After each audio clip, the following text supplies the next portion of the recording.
स्वागत है आप सभी का टीची मंत्रा पर। तो आज की क्लास में हम डिस्कस करने वाले हैं ईएमआरएस का एग्जाम जो कि आज 21 दिसंबर 2025 को हुआ है। उसमें कंप्यूटर का सेक्शन क्या रहा उसको कवर करने वाले हैं। तो आइएगा स्टार्ट करते हैं आज के फर्स्ट क्वेश्चन के साथ 21 दिसंबर 2025 का पेपर। तो देखिए यहाँ पर क्वेश्चन पहला क्या पूछा गया था, कहता है एमएस ऑफिस टूल्स में फाइंड एंड रिप्लेस विकल्प के लिए निम्नलिखित में से कौन सा कीबोर्ड शॉर्टकट होता है। तो यहाँ पर देखिए इसने पूछा क्या है, फाइंड और रिप्लेस दोनों के लिए पूछ लिया है।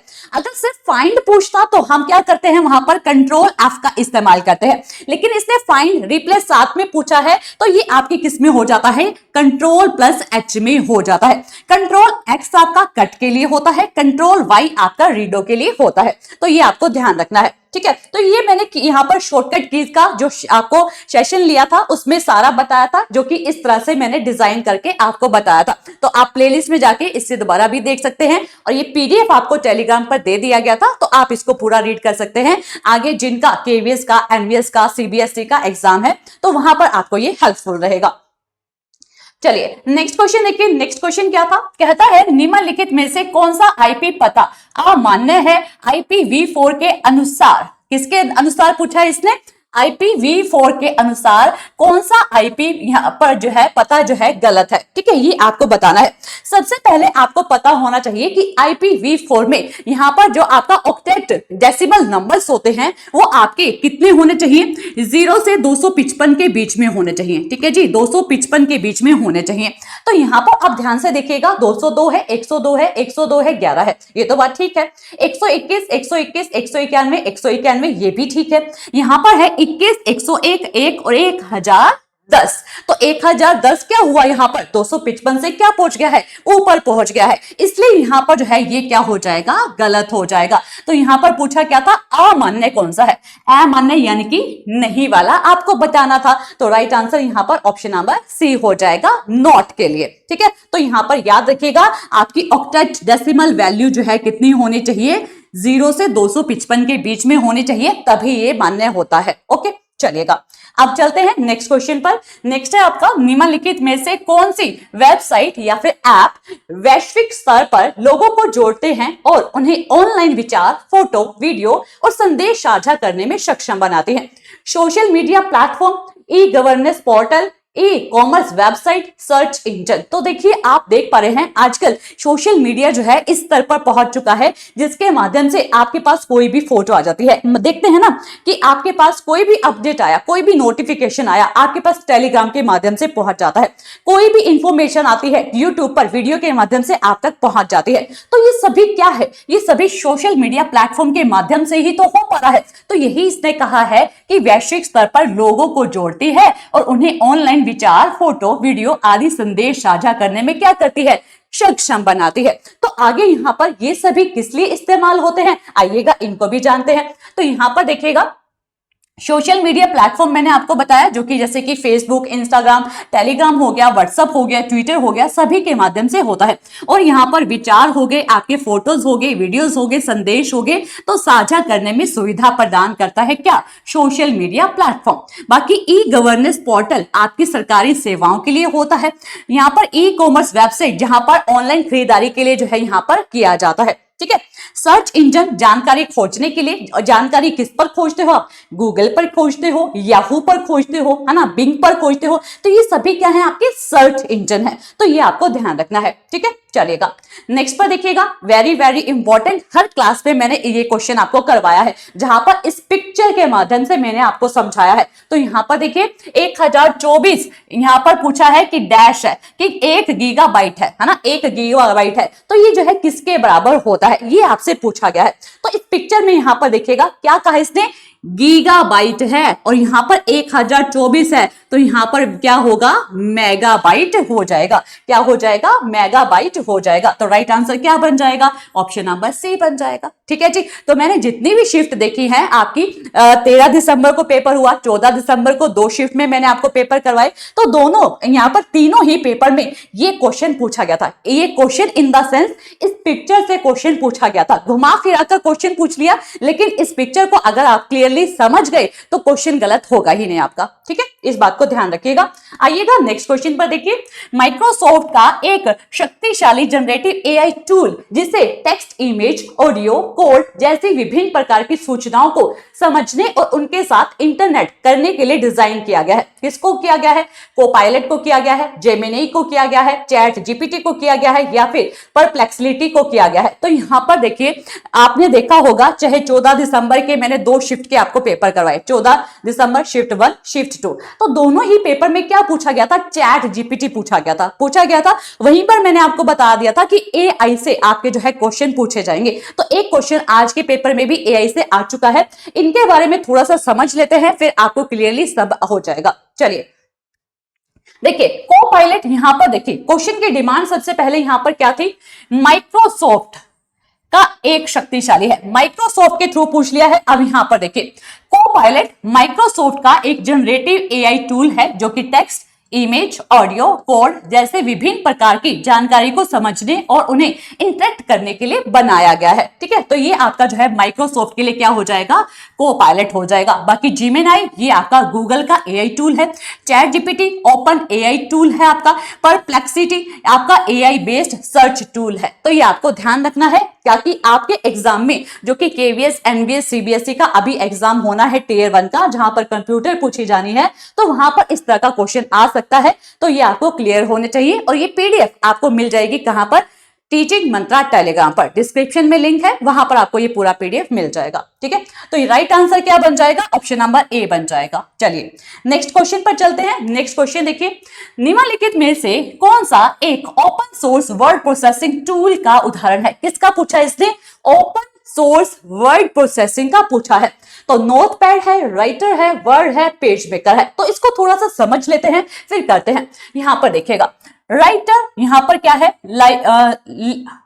लाइबर ऑफिस राइटर एक open source word processing software है। तो यहां पर आप समझ ही गए हैं क्लियरली, तो राइटर आंसर होगा। बाकी नोटपैड को समझिए, बेसिक टेक्स्ट एडिटर होता है। एमएस वर्ड क्या है? प्रोप्राइटरी सॉफ्टवेयर है, जहां पर आप क्या करते हैं, किसी भी, जैसे कि आपको मेरे द्वारा बुक्स दी गई है, तो वो वर्ड में जो है डिजाइन की जाती है। ठीक है, वो वर्ड में डिजाइन की जाती है। ठीक है, चलिए पेज मेकर क्या है? आपका डेस्कटॉप पब्लिशिंग टूल होता है। तो ये आपको सभी ध्यान रखने हैं। बाकी क्वेश्चन की डिमांड क्या थी? Open source word processing. तो यहां पर राइट आंसर हमारा क्या बन जाएगा? राइटर बन जाएगा। क्या बन जाएगा? राइटर बन जाएगा। क्लियर हुई इतनी बात? तो इतनी बात आपको ध्यान रखनी है। ठीक है, ओपन सोर्स वर्ड प्रोसेसिंग के लिए पूछा गया था, तो आप वर्ड नहीं सोचेंगे। ठीक है जी, यहां पर क्या है, कई बार क्या सोच लेते हैं, जो वर्ड लिखा है कि है ना, यहां पर वर्ड लिखा हुआ है और हम क्या कर देंगे कि यहां पर आपका वर्ड लगा देंगे। लेकिन ऐसा नहीं सोचना है, क्योंकि ये ओपन सोर्स के थ्रू से जो है पूछा गया है। इस बात को ध्यान में रखते हुए चलना। एमएस वर्ड प्रोप्राइटरी सॉफ्टवेयर होता है, ये आपको ध्यान रखना है। चलिए नेक्स्ट क्वेश्चन पर देखिएगा, निम्नलिखित में से कौन सा ऑनलाइन व्यवहार सुरक्षित और स्वीकार्य है जिसे साइबर अपराध नहीं माना जाता? इसने कहा कि ये आपके 4 ऑप्शन है, इनमें से कौन सा साइबर अपराध नहीं है? तो पहला देखिएगा, कॉपीराइट वाले सॉफ्टवेयर का अवैध रूप से वितरण करना, कि आप क्या है, कोई कॉपीराइट सॉफ्टवेयर है और उसका क्या है, आप गलत इस्तेमाल कर रहे हैं, तो ये आपका क्या है, साइबर अपराध में आता है। फिर आपका है कंप्यूटर वायरस बनाना और फैलाना, कि कंप्यूटर के वायरस को आप बनाएंगे, उससे ज्यादा फैलाएंगे, ताकि सिस्टम में सभी के क्या हो जाए, हैंग, और यहां पर दुविधा आ जाए। तो ये भी क्या है, साइबर अपराध है। किसी शैक्षणिक मंच पर अपने स्वयं द्वारा तैयार किए गए नोट्स को साझा करना। देखिए जैसे कि फॉर एग्जांपल मेरा शैक्षिक मंच है टीचिंग मंत्रा, और मैं आप सभी को नोट्स प्रोवाइड करती हूं। आपने देखा होगा टीचिंग मंत्रा एप्लीकेशन पर ये नोट्स आपको मेरे द्वारा प्रोवाइड किए गए, तो क्या ये गलत है? मैंने अपने नोट्स बनाए और मैंने अपने ही शैक्षिक मंच से आपको प्रोवाइड कर दिए, तो ये जो है साइबर अपराध नहीं है, ये साइबर अपराध नहीं है। तो यहाँ पर साइबर अपराध कौन सा नहीं है, यही पूछा गया था। किसी मित्र के ईमेल तक अनधिकृत पहुंच प्राप्त करना, कि किसी मित्र की क्या है, ईमेल को जो है आप गलत तरीके से यूज करके कहीं पर पहुंच रहे हैं, यानी कि इन द सेंस किसी को मैसेज कर रहे हैं, तो ये क्या है, साइबर अपराध में आता है। ठीक है, तो यहां पर आपके लिए option number C is the right answer. और ये आपके जो है केवीएस एनवीएस को लेकर जो है कोर्सेज चल रहे हैं, तो आप कोई इनरोल करना चाहें तो इसमें हमारे साथ कर सकते हैं। चलिए अब नेक्स्ट ये आपको जो है थोड़ा सा डिटेल में मैंने लिखा हुआ है तो आप इसे पढ़ लेंगे। चलिएगा नेक्स्ट देखिएगा क्या है, एक सुविधा है जो बाद में त्वरित पहुंच के लिए वेब पेज यूआरएल को सेव करती है। किसको सेव करती है? यूआरएल को सेव करती है। तो यहां पर इसके लिए बताना है कि ये क्या है, वेब पेज के यूआरएल को सेव करती है। क्या कैचे है, बुकमार्क है, डाउनलोड है या फिर कुकीज है? तो आइए इसको थोड़ा सा डिटेल में समझते हैं। बुकमार्क वेब पेज के यूआरएल को सेव करता है ताकि बाद में उसे क्या है, तुरंत खोला जा सके। ठीक है जी, तो यहां पर कौन करता है ये काम? बुकमार्क में किया जाता है। किस में किया जाता है? बुकमार्क में किया जाता है। तो ये आपको ध्यान रखना है। कैचे अस्थायी डाटा को रखता है। डाउनलोड क्या है? फाइल को सेव कर देता है। कुकीज क्या है? वेबसाइट से जुड़ी छोटी छोटी जानकारी हमें प्रदान करता है। तो ये आपको ध्यान रखना है। बाकी ये पीडीएफ आपको मिल जाएगा तो ये डाटा आप जो है देख पाएंगे। देखिए मेरा मकसद सिर्फ ये नहीं था कि आप ईएमआरएस के एग्जाम जिनका हुआ है उनको सिर्फ आंसर की प्रोवाइड करना है, क्योंकि ये जो वीडियो बन रही है वो सभी स्टूडेंट देखेंगे जो कि इस चैनल पे केवीएस, एनवीएस और सीबीएसई की तैयारी कर रहे हैं। तो थोड़ा सा डिटेल में मुझे लेकर आना था ताकि उन बच्चों को जो है क्लियरली समझ में भी आ जाए और ये वीडियो उनके लिए क्या रहे, हेल्पफुल रहे, ताकि उनको भी एग्जाम में यहाँ पर जो है हेल्प कर पाए। चलिएगा अब यहां पर देखिएगा तो राइट आंसर क्या बन जाएगा? ऑप्शन नंबर बी बन जाएगा। चलिए नेक्स्ट पर चलते हैं। नेक्स्ट क्या है हमारा? कंप्यूटर नेटवर्क के संदर्भ में संक्षिप्त नाम पैन में अक्षर ए का अर्थ क्या है? देखिए यहां पर क्या पूछ लिया है इसने, पैन में ए का यहां पर जो है अर्थ क्या है? पैन होता क्या है? पर्सनल एरिया नेटवर्क होता है। पर्सनल एरिया नेटवर्क जो कि क्या है, 10 से 20 मीटर के दायरे में कवर करता है नेटवर्क को। ब्लूटूथ के माध्यम से किसी को कोई फाइल भेजना, सॉन्ग भेजना, वो किसके माध्यम से होता है? पर्सनल एरिया नेटवर्क के माध्यम से होता है। तो आपका पैन का क्या मतलब क्या है? Personal area network. तो ए का मतलब पूछा है तो एरिया यहां पर हो जाएगा। Option number C is the right answer. बाकी आपसे सभी फुल फॉर्म पूछ सकता है, लैन की, पैन की, वैन की, मैन की, क्योंकि ये क्या है काफी इंपॉर्टेंट है। और आपने देखा होगा ईएमएस के सभी एग्जाम में यहां से क्वेश्चन जरूर बना था। ईएमएस के एग्जाम में चाहे 13 तारीख को हुआ, चाहे 14 को हुआ, चाहे आज 21 को हुआ, तो यहां से आपका क्वेश्चन जरूर बना है। तो आप इस चीज को जो है अच्छे से समझ लेंगे। लैन है लोकल एरिया नेटवर्क, पैन क्या है? पर्सनल एरिया नेटवर्क, वैन क्या है? वाइड एरिया नेटवर्क, और मैन क्या है? Metropolitan area network. लैन किस लिए काम आता है? जो आपके क्या है स्कूल्स में हो गया, जैसे कि स्कूल की बिल्डिंग होगी, कॉलेज की बिल्डिंग होगी, वहां पर क्या करना है? नेटवर्क को प्रोवाइड करना है और वहां पर हमें क्या करना है? इस प्रकार से प्रिंटर को जोड़ते हुए काम करना है। तो किस में आता है? लैन में आता है। पैन में अभी अभी मैंने आपको बताया कि आपको अपने एक 10 से 20 मीटर के दायरे में नेटवर्क कवर करना है। जो ब्लूटूथ के माध्यम से सॉन्ग भेजना, कोई पिक्चर भेजना, तो वो आप जो है पर्सनल उसमें जो है करते हैं, यानी कि पैन में करते हैं। वैन क्या होता है? वाइड एरिया नेटवर्क, देश विदेश के साथ नेटवर्क जो है जोड़ना होता है, तो वो आप इसमें करते हैं। मैन में क्या करते हैं? मैन में किसी सिर्फ एक ही शहर में, एक ही सिटी में नेटवर्क को कवर करना है, तो वो आपका मैन में आ जाता है। बाकी इनकी फुल फॉर्म को ध्यान रखिएगा, ये आपसे काफी मतलब पूछी जा रही है तो काफी इंपॉर्टेंट है। नेक्स्ट पर देखिए क्या है, साइबर सुरक्षा दिशा निर्देशों के अनुसार निम्नलिखित में से कौन सा पासवर्ड सबसे मजबूत है?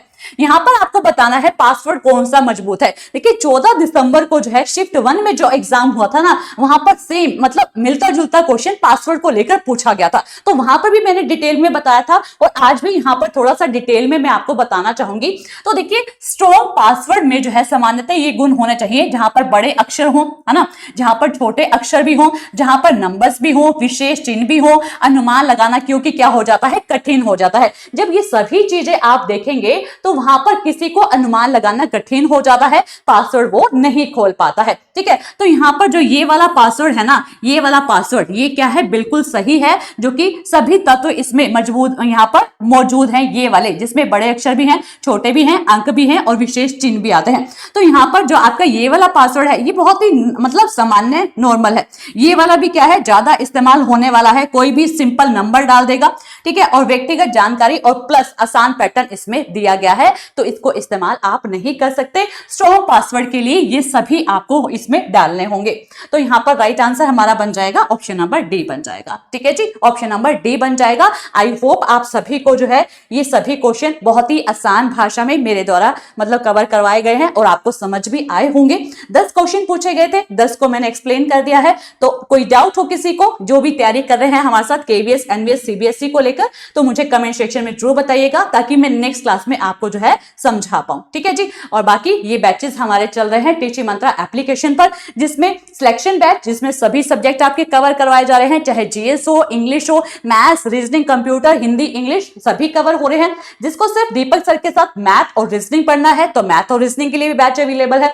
जिसको सिर्फ मेरे साथ कंप्यूटर पढ़ना है तो सिर्फ कंप्यूटर का बैच भी अवेलेबल है। और जिसको यहाँ पर नॉन टीचिंग के यहाँ पर एग्जाम्स कवर करने हैं तो वो भी बैच अवेलेबल है।